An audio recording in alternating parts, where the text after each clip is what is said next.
Hermanos, buenos días, Dios les bendiga. Qué bueno que están aquí. El día de hoy, como ustedes han visto, es un servicio un poco distinto. Nuestros pastores no se encuentran el día de hoy, se encuentran por ahí fuera en alguna encomienda.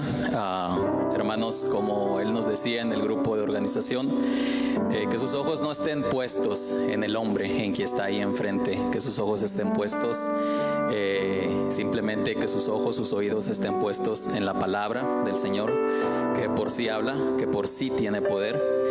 Y gracias le doy al Señor por permitirme estar aquí, a los jóvenes valientes que están aquí con la alabanza, la hermana que ha orado por la palabra que el Señor trae el día de hoy a través de solamente una herramienta que estoy aquí enfrente, y que cualquiera de ustedes puede también hacerlo a través de la gracia del Señor.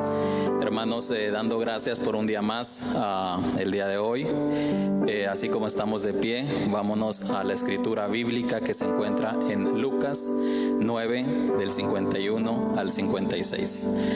Lucas 9 del 51 al 56, indicando con un amén cuando nos encontremos ahí. En algunos de los emboscados, la palabra, la emboscada en este caso de Reina Valera, dice: Jesús reprende a Jacobo y a Juan. En los emboscados de otras Biblias, como el de la traducción lenguaje actual o la nueva versión internacional, dice la oposición de los samaritanos. Como nosotros sabemos, hermanos, unos cuantos versículos pueden traer varios enfoques. El día de hoy mi enfoque va a ser más apegado al bosquejo que muestra la versión internacional de oposición de los samaritanos. El versículo 51 de Lucas 9 nos dice: cuando se cumplió el tiempo en el que había de ser recibido arriba, afirmó su rostro para ir a Jerusalén. Versículo 52. Y envió mensajeros delante de él, los cuales fueron y entraron a una aldea de los samaritanos para hacerle preparativos. 53. Mas no le recibieron porque su aspecto era como de ir a Jerusalén. Versículo 54. Viendo estos, sus discípulos Jacobo y Juan dijeron: Señor, ¿quieres que mandemos que descienda fuego del cielo como lo hizo Elías y los consuma? 55. Entonces, volviéndose él, los reprendió diciendo: vosotros no sabéis de qué espíritu sois. 56. Porque el Hijo del Hombre no ha venido para perder las almas de los hombres, sino para salvarlas. Y se fueron a otra aldea. Hermanos, ¿pueden tomar su asiento, por favor? Hermanos, como les decía, pues agradecidos por un día más de vida. El día de ayer, una desafortunada noticia en Piedras Negras. No tuve el gusto de conocer, pero por ahí se dio a conocer una noticia de un pastor muy joven de 41 años que pierde la vida trágicamente ahí en su casa, tratando de, ustedes saben, las condiciones de algunas casas no son muy adecuadas. Desgraciadamente, pues las carencias económicas en muchos lugares están muy apremiantes, y agradecidos por la comodidad que todos nosotros tenemos en nuestras casas. Y como les digo, este pastor de 41 años después ya no tuvo un día más de vida. Esto creo que pasó el sábado en la mañana temprano. Ahí salió la noticia en Piedras Negras, y lo que yo destaco es la oportunidad que el Señor nos da de un día más estar aquí. Ese pastor ya no la tuvo la oportunidad. El Señor sabe qué fue lo que pasó, pero accidentalmente hubo un problema ahí dentro de su casa, el cual pues lo intoxicó y ya no pudo despertar otro día. Hermanos, agradecidos por un día más, el día de hoy, guiándonos a esta escritura bíblica donde dice, donde el bosquejo dice la oposición de los samaritanos. Vamos a tratar de aprender, de entender algo el día de hoy todos juntos. En el versículo 51 nos dice que cuando se había cumplido el tiempo para que Jesús había de ser recibido arriba, sabemos que arriba es donde él actualmente se encuentra, que es a la diestra del Padre. Vemos cómo existe una sana exhortación de parte de Jesús para dos de sus discípulos, que en este caso menciona que es Jacobo y Juan. En algunas otras versiones se le menciona como Santiago. Como ustedes saben, hay cambios de algunos nombres. Pedro originalmente era Simón y lo nombró Jesús Pedro. En el caso de Jacobo también se le conoce como Santiago el Mayor. Y les digo, a lo mejor podrán ver esas variantes en cuanto al nombre de Jacobo, que también es Santiago, es conocido como Santiago el Mayor. Jesús en estos versículos podemos ver cómo corrige, cómo exhorta a estos dos de sus discípulos, los cuales estos dos discípulos por afinidad de parentesco eran hermanos. Su papá era Zebedeo. Yo creo que hay muchos que han escuchado esas canciones de los hijos de Zebedeo, que en este caso es Jacobo y Juan, o Santiago el Mayor. No perdiendo de vista que en los inicios de este capítulo número 9 nos dice cómo Jesús le había dado cierta potestad, cierta autoridad a sus discípulos, les había dado autoridad, potestad y poder para poder tener estar por encima de demonios, por estar por encima de enfermedades. Esta potestad, esta cierta potestad que ya se les había dado, les había sido otorgada por Jesús. Porque es importante saber que Jesús les había dado esta potestad a ellos. Como nosotros sabemos, yo les comento el día de hoy que tenemos que recordar que nuestro camino con Jesús, Él nos va a dar cierta potestad, Él nos va a dar cierta autoridad, Él nos va a dar las armas para poder caminar en este camino de la batalla espiritual. Entonces no tengan miedo el día que ustedes decidan, ya decidieron caminar, estar en los caminos de Jesús, pero un día el Señor los va a usar un poco más de lo que ya los está usando.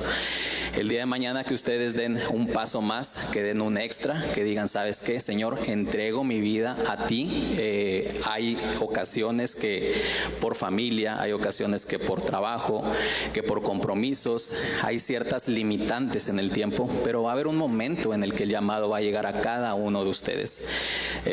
Independientemente de sus edades, independientemente de sus géneros, el Señor el día que ustedes decidan entregarle su vida completamente a Cristo, así como a estos discípulos, ellos les va a dar lo que usted necesita. A los discípulos, para ese caminar que ellos tenían que dar, que ellos tenían que andar, pues necesitaban cierta autoridad. ¿Para qué? Pues para controlar estos demonios, estas enfermedades, sanar y todo esto.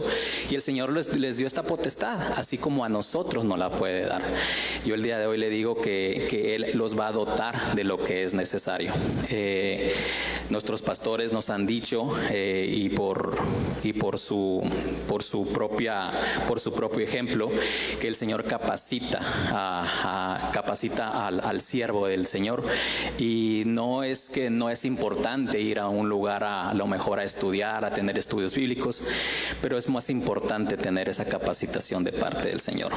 Como les comentaba, esta autoridad dada a ellos, es importante saber cómo lo iban a manejar en este cuadro un poco desfavorable que se veía en estos versículos, porque como nosotros vemos, estamos viendo que al Señor Jesús no le recibieron. Entonces estos dos discípulos, Jacobo y Juan, le preguntan al Señor que si querían que ellos pudieran hacer que descendiera fuego para que consumiera esta aldea.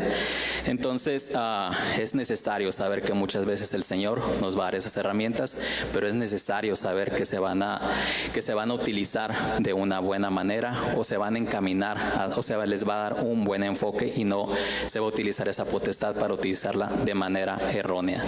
En el versículo número 51, hermanos, donde empezábamos la lectura, dice, y quiero destacar el tema donde dice que el Señor afirmó su rostro para ir a Jerusalén. Se nos dice que se había cumplido el tiempo para que Jesús fuera recibido arriba, es decir, fuera recibido al cielo, en el cielo, donde Él actualmente habita, que está a la diestra del Padre. Pero sabemos que tenían que cumplirse las profecías de acuerdo a las Escrituras, y esto tenía que ser llevado en Jerusalén. Jesús entre nosotros con su forma humana, así como la tuya y como la mía, estaba cerca de llegar a su ciclo final aquí en la tierra. Esto lo sabemos porque los versículos nos los dice que había afirmado su rostro. ¿Qué entendemos por haber afirmado su rostro? Él tuvo una determinación. Si los discípulos lo podían ver y si nosotros lo pudiéramos ver en ese momento, no sé si ustedes han visto la decisión en una persona. Cuando una persona está decidida, su gesticulación, su manera de hablar, su lenguaje corporal denota la determinación de una persona. Así se denotaba la seguridad de Jesús, con esa determinación de decir: yo voy a ir a Jerusalén, yo voy a ir a Jerusalén y no va a haber nada que se interponga en este camino. Era necesario que el Señor Jesús se comportara de esta manera para que sus discípulos pudieran saber cómo se tenían que comportar en situaciones desfavorables. Hermanos, en este momento nosotros, si nos podemos imaginar, o en este caso a mí lo que me venía a mi mente, yo no sé si usted, pues todos conocen al pastor Tino, que pues no está aquí, lo voy a agarrar de ejemplo a ver si no me da un coscorrón, pero como ustedes, yo lo que les iba a decir es que ¿cuándo ustedes han visto al pastor Tino decaído? ¿Cuándo? Nunca. Yo tengo aquí 4 años en Ebenezer orgullosamente, y el pastor Tino nunca lo he visto decaído. Siempre lo he visto de buen humor, siempre lo he visto con una determinación. Nos ha tocado trabajar con él allá afuera, secularmente. No soy muy bueno, hermanos, en esas cosas de los taladros, clavos y todo eso. Allá Juanito sabe, hago mucho ruido, pero no avanzo mucho. Pero sí, no soy muy bueno en eso, pero me ha tocado ver al pastor, ver a sus hijos, ver a parte de los varones que han estado ahí con alguna actividad por allá afuera. Y créanme que es una persona con una actitud, es una actitud envidiable la que él tiene. Es una actitud muy buena, es una actitud, tanto la actitud que tiene aquí como la actitud que tiene afuera es exactamente la misma. Es una determinación de decir: vamos a empezar esta obra, vamos a hacerlo. ¿Y saben por qué? Porque él sabe de quién tiene el respaldo. El respaldo él lo tiene en el Señor, y confiado en eso es por lo que yo veo esa seguridad, ese gozo con el que él se mueve. Ustedes lo han visto aquí en la alabanza, cómo danza, cómo se entrega, la pasión que él tiene, que contagia, créanmelo, que contagia. Así, de esta manera me venía a la mente cómo en su momento Jesús tenía que tener este comportamiento delante de sus discípulos para que ellos vieran que era una realidad y quién respaldaba a Jesús en ese momento, que sabemos que es el Padre, que es el que está allá en los atrios celestiales. Hermanos, el diablo va a querer matar tu voluntad. El día que tú te decidas a hacer algo en los caminos del Señor, el diablo se va a encargar de querer matar, de querer arrebatarte eso que tú quieres hacer para el Señor. Pero como yo te digo en esta mañana, yo te puedo decir que no le creas, porque tú sabes lo que pasó hace más de 2000 años. Tú sabes lo que pasó. Él posiblemente cantó victoria cuando el Señor fue crucificado, pero tú y yo sabemos esta mañana qué fue lo que pasó al tercer día. Lo que pasó al tercer día, el Señor resucitó, y así como Él trata de matar alguna ilusión a ti, créeme que al tercer día Él puede hacer la obra y hacer que eso que quiere acabar en ti no acabe, porque sabemos que el diablo al tercer día puede ser vencido, así tal y como pasó hace más de 2000 años. El día de hoy, hermanos, yo destaco en este tema esta determinación de Jesús para enfrentar. ¿Qué iba a enfrentar? Nosotros sabemos qué es lo que iba a enfrentar. Él iba a enfrentar ese camino al Calvario, ese camino a la cruz, y nos deja esta enseñanza de confianza plena en nuestro Padre. Nos deja esta enseñanza, este respaldo, esta asistencia que tenemos en Él. Aun y cuando el panorama se ve mal, hermanos, aun y cuando el panorama no se ve muy bien, se ve oscuro, futuro se ve difícil y se ve complicado e incierto, es de la única manera en la que los discípulos podían recordar, hey, pues yo me acuerdo cómo Jesús reaccionó en aquel momento, porque sabíamos que a pesar de ser una decisión difícil, Él la tomó de buena manera y con determinación.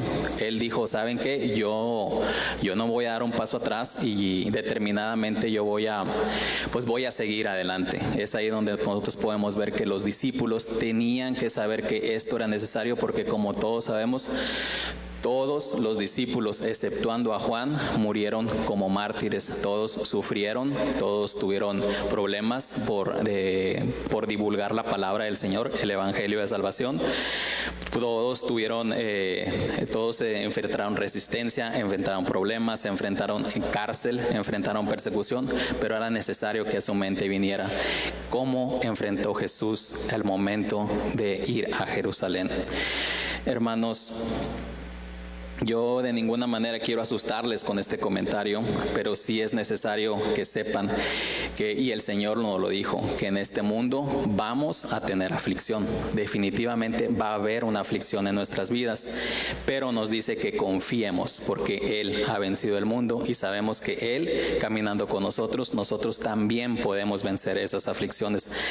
En ningún momento nos ha dicho que no va a haber problemas, que no va a haber enfermedades, que no va a haber tristezas, pero nos ha dicho que tomemos ánimo y que confiemos, porque Él ha vencido el mundo, y si Él ya lo venció, estando Él contigo, tú también lo puedes vencer.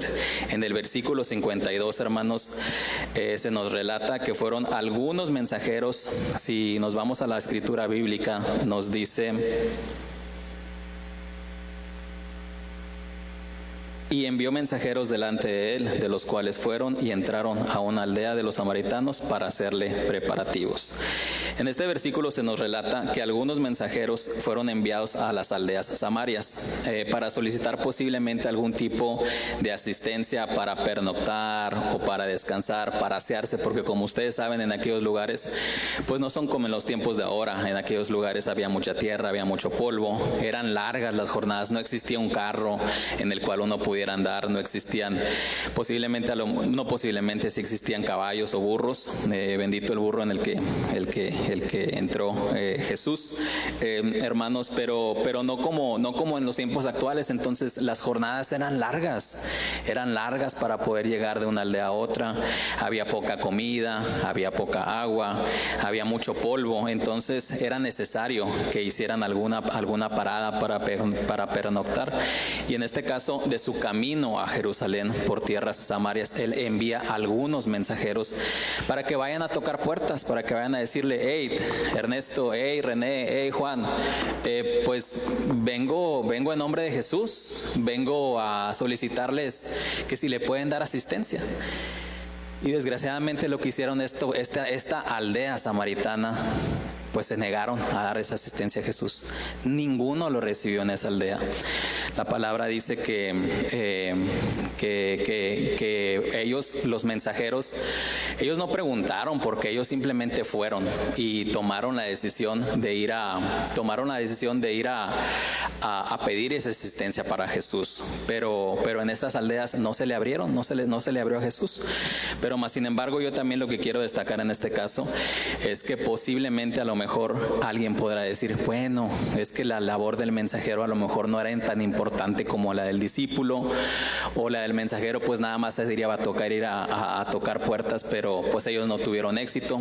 Pero lo que sí hicieron fue hacer caso para ir a tocar esas puertas. Posiblemente en esta ocasión no hubo éxito. Lo que quisiera yo destacar en esta mañana también aquí en este versículo es que cualquier labor que sea destinada hacia los asuntos de Jesús y de nuestro Padre es importante.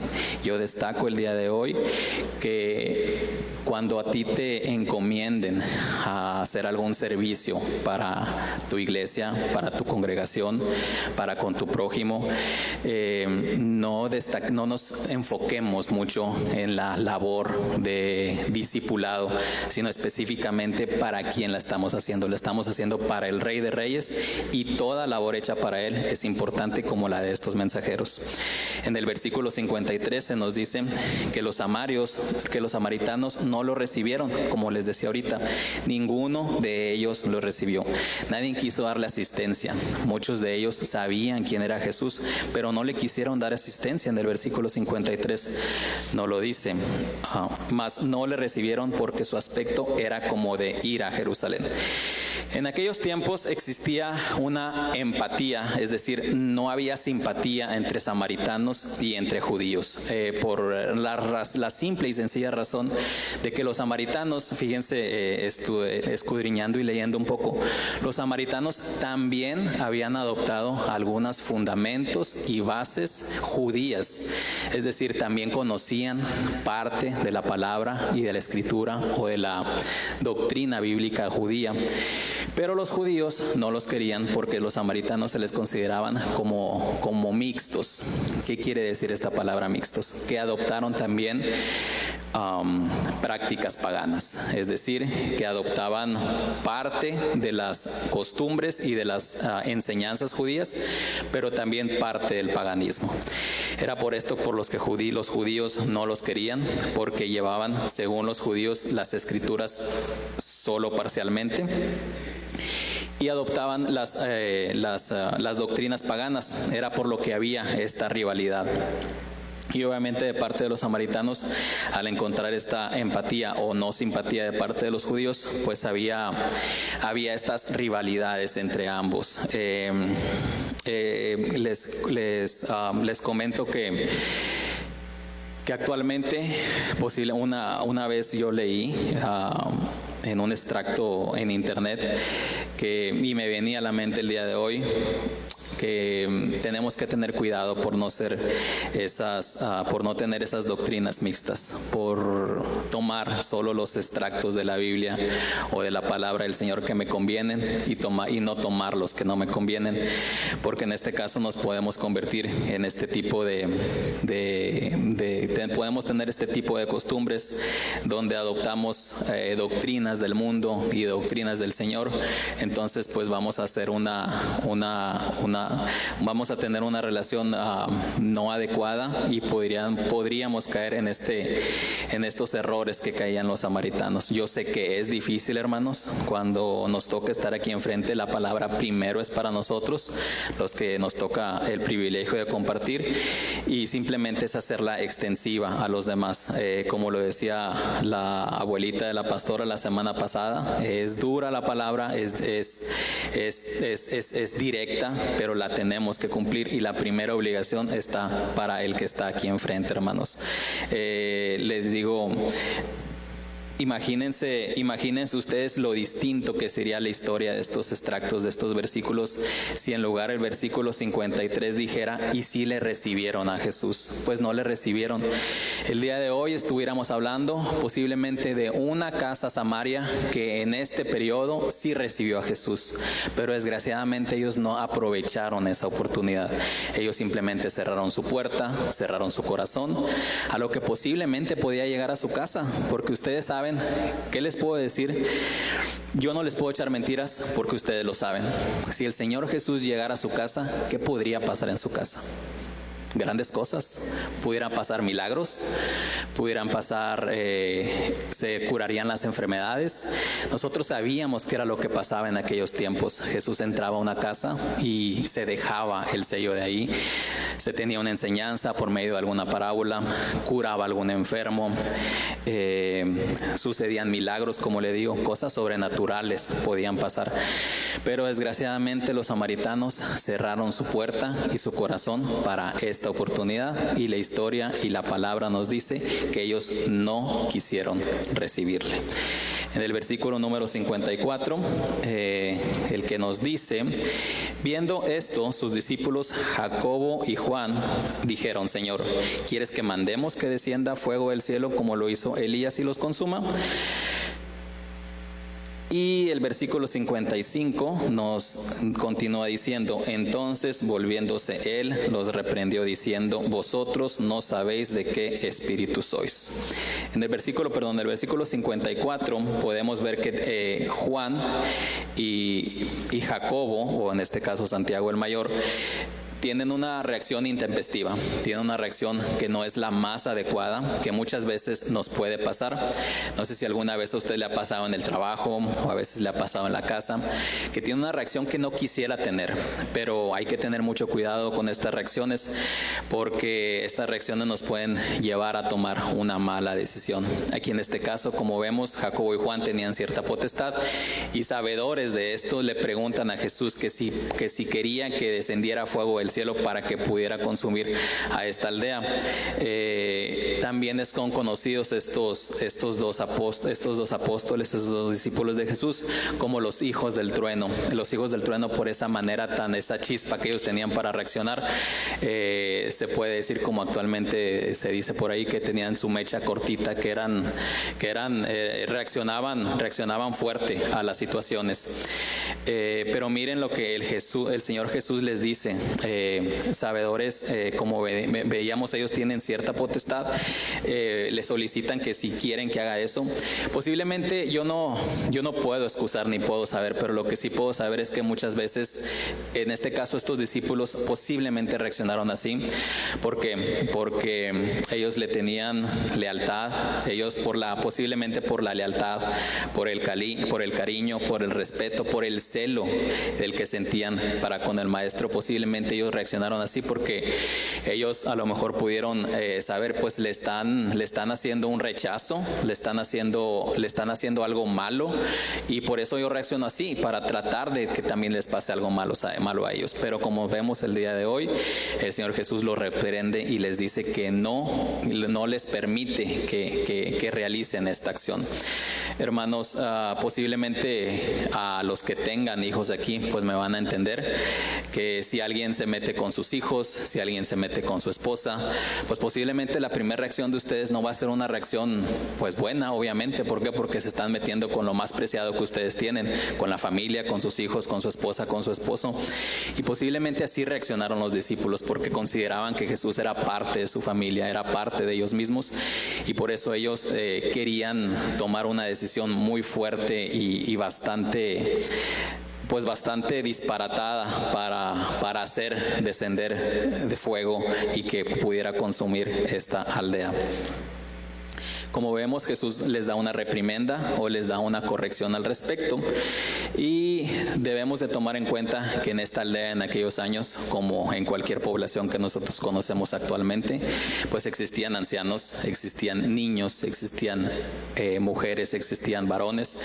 Entonces el Señor Jesús, sabedor de las almas que estaban ahí, no permite que esto suceda, no permite que estos discípulos, su pretensión de hacer descender fuego para consumir la aldea se concrete. ¿Por qué? Porque, como nosotros sabemos, pues había toda clase de personas en este lugar, como les digo, niños, ancianos, mujeres, hombres, y estos hijos del trueno pretendían hacer descender fuego para consumir toda la aldea, pero el gran maestro tomó una decisión sabia al respecto. Si usted en esta mañana se le viene a su mente a algún maestro que haya tenido, pues el primer concepto que tenemos en nuestra mente de un maestro es alguien que es sabio, es alguien que toma buenas decisiones, es alguien que, no quisiera hablar de los maestros, yo tuve unos bastante regulares, pero bueno, eso lo dejamos para otra vez. Y les digo, en cuanto a la cuestión académica, no me estoy refiriendo a sus personas, pero en la cuestión académica, el día de hoy me refiero a que hay unos maestros muy buenos que hasta la fecha se nos quedan en nuestra mente como personas sabias, académicamente hablando, y muchos de ellos también moralmente hablando, o con un buen consejo. Yo no sé si alguna vez usted a algún maestro le dio un consejo secular o algún consejo espiritual en su escuela, pero me imagino que tienen un buen concepto de un maestro. Es por eso por lo que veo, o el día de hoy puedo discernir por qué le podemos llamar el buen maestro o el gran maestro. Porque regularmente, o no regularmente, porque siempre tomó buenas decisiones, siempre dio enseñanzas sabias, siempre dio enseñanzas de manera adecuada para que las pudiéramos entender por medio de parábolas, metáforas, por medio de ejemplos simples y sencillos para que todos pudiéramos entenderlos. Hermanos, en el versículo 56 nos dice: porque el Hijo del Hombre no ha venido para perder las almas de los hombres, sino para salvarlas, y se fueron a otra aldea. Imagínese usted por un momento que el Señor hubiese tomado una decisión desafortunada. La Biblia o los escritos bíblicos no guardan ningún registro de esto, puesto que nunca sucedió. Las decisiones desafortunadas, como hacer descender fuego para consumir una aldea porque tienes una potestad o porque tienes una autoridad de parte del Señor, hubiera sido muy desafortunado que el Señor hubiera permitido que esto hubiera pasado. Cuando yo leía este versículo, hacer descender fuego para consumir una aldea, se me venía a mi mente lo que pasó hace 77 años, que estamos hablando, hace 77 años, que estamos hablando de lo que pasó en la Segunda Guerra Mundial, donde dos ojivas nucleares fueron lanzadas en Hiroshima y Nagasaki. Esos pueblos japoneses donde estaban habitados por niños, por mujeres, por hombres, por ancianos. Había gentes que estaban en sus actividades, en sus escuelas, había gente que iba a trabajar. Eso fue en un mes de agosto, fue en una mañana. Como una decisión desafortunada, instantáneamente el primer lugar donde lanzaron esta bomba, que fue en en Hiroshima, consumió la vida de 80,000 personas de manera instantánea. Me venía a mi mente qué tremendo ha de ser esto, de que el fuego descienda, que el fuego consuma inmediatamente, así, en un abrir y cerrar de ojos, que usted no pueda hacer un movimiento, que llegue un estruendo y que sea consumido. Eso pasó hace 77 años aquí, en este mundo donde nosotros vivimos, donde fue muy desafortunada la decisión que se tomó, donde, como les digo, fue lanzada una ojiva nuclear desde los aires, descendió y acabó con la vida de 80,000 personas. Esto pasó en la población de Hiroshima primero, y días después se tomó una decisión igual y fue lanzada otra ojiva en Nagasaki, y otra vez consumió una gran cantidad de personas. En total, en solo unos días fueron consumidas las vidas de 250,000 personas. Entonces es algo que me venía a la mente, y es algo que vi en esta semana, cómo el fuego puede consumir, como una explosión puede consumir muchas vidas de manera instantánea, y cómo Jesús hace muchos años no permitió que estos discípulos hicieran descender fuego para consumir estas aldeas. Desgraciadamente, en este mundo se toman decisiones desafortunadas, en este mundo se toman decisiones que pueden afectar a toda una población. Le hacían un reportaje a un varón japonés, que si él, puesto que una persona de 91 años, el cual vivió esa época, le preguntaban que si el pueblo japonés tenía algún rencor contra el pueblo que había hecho esto, que en este caso sabemos que es Estados Unidos, y él decía que no. Él decía que no tenía un rencor, que ellos no tenían rencor contra estadounidenses, porque ellos no culpaban al pueblo americano, ellos culpaban a la guerra en sí, a la acción que hubo en su momento. El japonés no culpa, en ese momento este varón, me llama mucho la atención su respuesta, porque le decían que si le agradaban los estadounidenses, y dijo: es que a mí no me desagradan los estadounidenses, a mí lo que me desagradó en su momento fue la guerra. Entonces, hermanos, por eso muchas veces se pide por paz, porque imagínense ustedes que no existe actualmente después de 77 años. Solamente les voy a hacer el comentario de que si aquella bomba nuclear o aquella ojiva nuclear era poderosa, actualmente hay estudios donde dicen que hay una o varias ojivas nucleares con el poder 1000 veces de lo que existió esta. Imagínense el daño que puede hacer una ojiva nuclear 1000 veces más potente de lo que fue lanzada en Japón. Entonces, como unos bien nos han enseñado, oremos también en nuestras oraciones cuando las tengamos, las hagamos por nuestros gobernantes, por nuestros líderes, por nuestros gobiernos, para esa buena toma de decisiones, y que el Señor sea detrás de cada uno de ellos, asistiéndoles para esta toma de decisiones, y que no les permita, a pesar de que tienen cierta autoridad terrenal, que tomen una decisión desafortunada de hacer descender fuego del cielo para consumir aldeas. Hermanos, el Señor al final de este versículo les dice muy tranquilamente a sus discípulos: yo no he venido a perder almas, no he venido a arrebatar vidas, no he venido a condenarte directamente en este momento, sino todo lo contrario. La misión del Señor Jesús en su momento era venir a salvar almas, era venirnos a dar vida, y vida en abundancia, para darnos la oportunidad, hermanos, de llegar al arrepentimiento, no importando de qué nacionalidad seamos, no importando si fuéramos samarios, no importando si fueran de Jerusalén o judíos, no importando si fueras de México, de Japón, de Estados Unidos, de Colombia.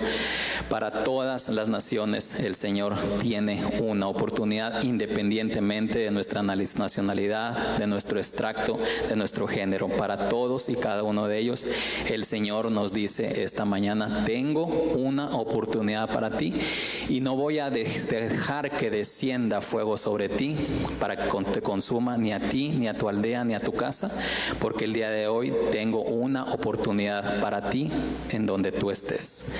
Hermanos, el día de hoy cierro con esta breve palabra que me ha tocado compartir con ustedes.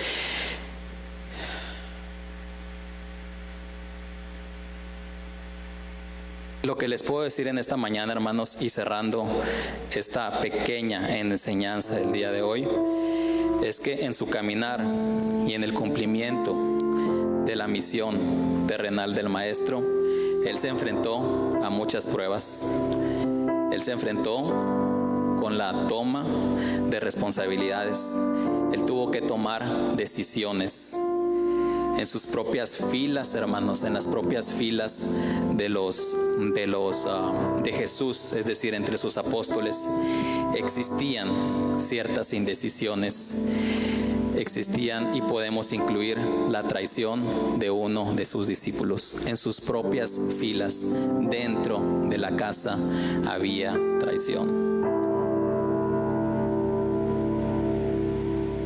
No importando esto, y sabedores de que fuera de las filas del Maestro, Él iba a enfrentar resistencias, insultos, golpes, desprecios y toda clase de bloqueos para tratar que Jesús no cumpliera con su cometido o su propósito por el cual fue enviado a esta tierra.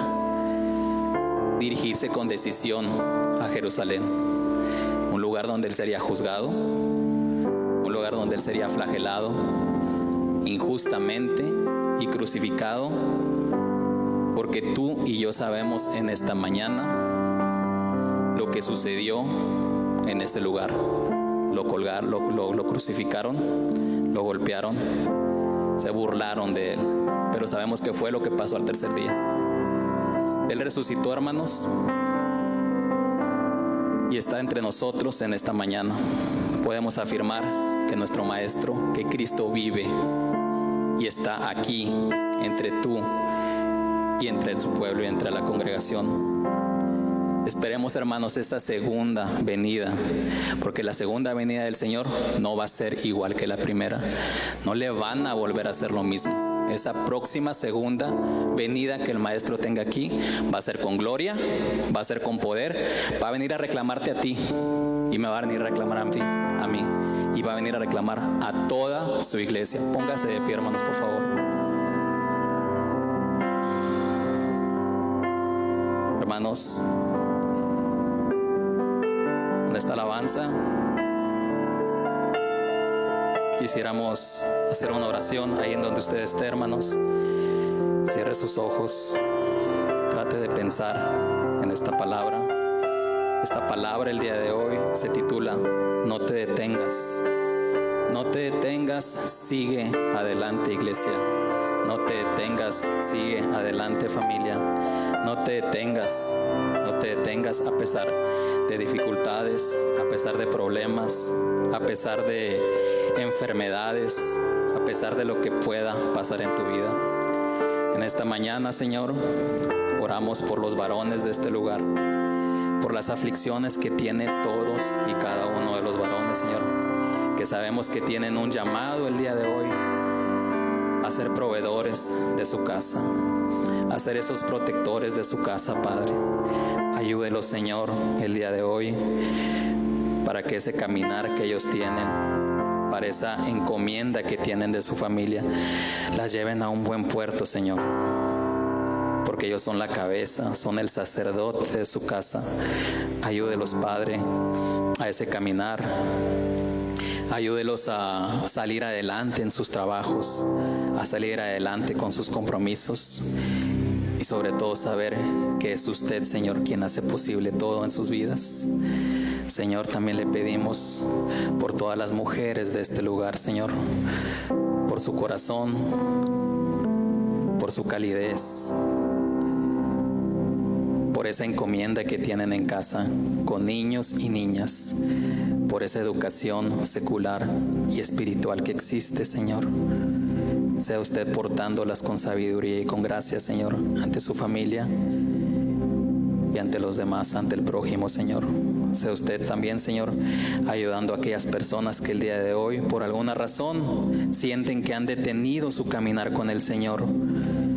Ayúdeles, Padre, a que este caminar no sea detenido por nadie, que quede fuera cualquier ataque del enemigo, que quede fuera cualquier cosa que se quiera poner sobre ellas y cualquier obstáculo que se ponga sobre las familias, Padre, que sientan que su caminar se ha detenido por alguna razón. Sea usted, Señor, ayudándoles, Padre, el día de hoy a que no se detengan, a que su caminar siga a pesar de dificultades, a que su caminar siga para que ellos puedan tomar una buena decisión a pesar de que haya oposición en sus vidas, Padre. Déles usted, Señor, las armas necesarias, así como se las dio a sus discípulos, Padre, para su caminar con Jesús. Así como usted nos las puede dar el día de hoy, Señor, porque sabemos que el Consolador está aquí con nosotros. Sabemos que usted nos dijo que no estamos solos, que usted estará con nosotros hasta el final del mundo, Padre. Ayúdenos, Señor, el día de hoy a haber entendido, Señor, que usted no quiere que nos detengamos, que usted quiere que sigamos adelante y que por si alguna razón hay desánimo, que nos ayude usted, Padre, a salir adelante en nuestras encomiendas seculares en casa, pero sobre todo, Señor, con las espirituales, Padre. El día de hoy, Señor, todo esto se lo hemos pedido en el poderoso nombre de Jesús. Nos quedamos con la alabanza, hermanos. Dios les bendiga, hermanos. Antes de cantar esta canción, yo he sentido